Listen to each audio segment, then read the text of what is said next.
ก็ยินหน่อยแล้วมั้งน้อยมีเรื่องอย่างเอีกเมาจอกก่อนไปกูว่าสิแวะซื้อเหล้าบ้านอีเดือนกูได้ยินเขาล้มกันว่าถ้าเบิดเดือนนี้อีเดือนกับไอ้บ่มีเงินใช้หนี้เจดาสิมายึดบ้านยึดเฮือนมันแต่หากว่าบ่อยากให้ถึกยึดอีเดือนต้องแต่งงานกับลูกชายเจดางานเข้าแล้วมึงน้อย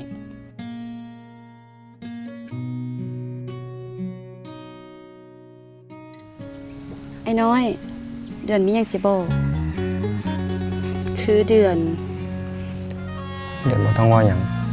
ไอ้ฮู้ไปแล้วไอ้ขอโทษเทียดหยังบ่ได้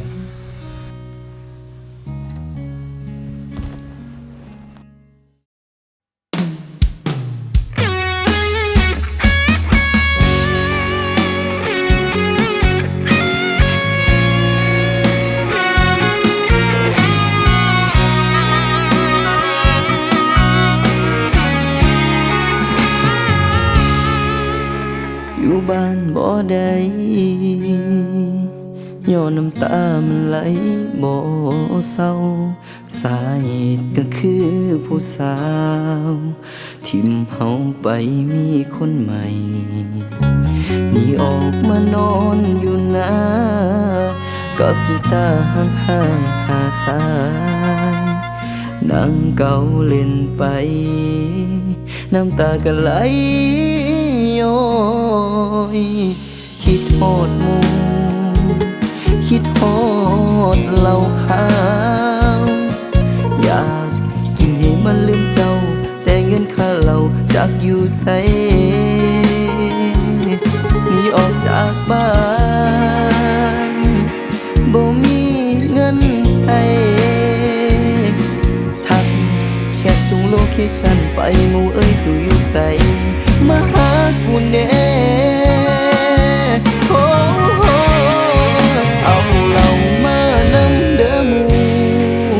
เส้นไว้ก่อนเดี๋ยวกูไปจ่ายเมื่อมีอกหักอยากเมาแห้งหลายเจ็บสิตายแล้วเอากับแก้มมานำเด้อหมู่ในบักทัวเขาเกียบแคบหมูฝันกันทางก็บอกให้ผู้อธิบายไปว่ากูอกหัก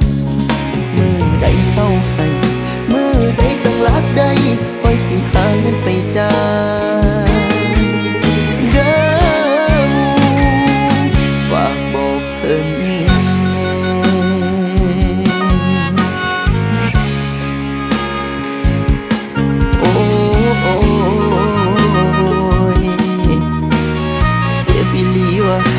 มันเจ็บอีหลีวะ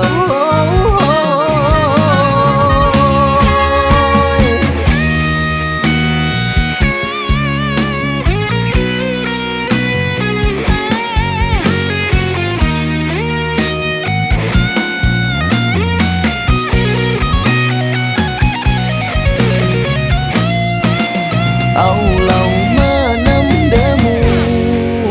เส้นไปก่อนเดี๋ยวกูไปจ่ายเมื่อมีอกหักอยากเมาแห้งหลายเจ็บสิตายแล้วเอากับแก้มมานำเด้อหมู่ในบักทัวเขาเกียบแคบหมูฝันกันทางก็บอกให้ผู้อธิบายไปว่ากูอกหักมือใดเศร้าให้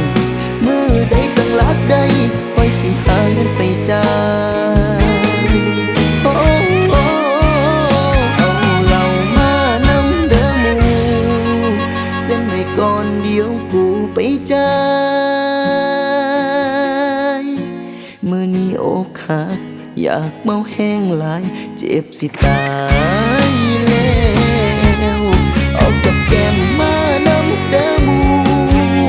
ในบักตัวเขาเกียบแคบหมูฝันกันทางก็บอกให้ผู้อธิบายไปว่ากูอกหักมือใดเศร้าให้มือใดต้องรักได้คอยสิหาเงินไปจ่าย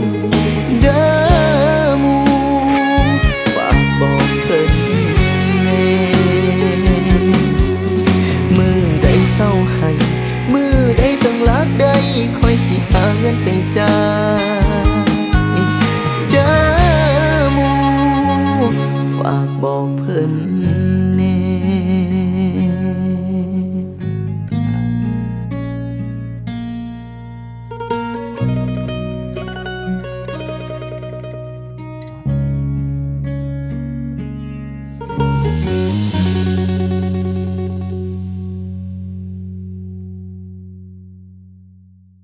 ูว่ามึงงงหักมึงทำใจนะมึงลูกกูซ้ายตัวมึงมวนตัวแม่ดิมึงจนมึงบ่มีเงินมึงจะเอาเงินจะไปแต่งเขามึงสู้เขาบ่ได้ดอกบักมวยโปงเองขี้กระตือความมันละ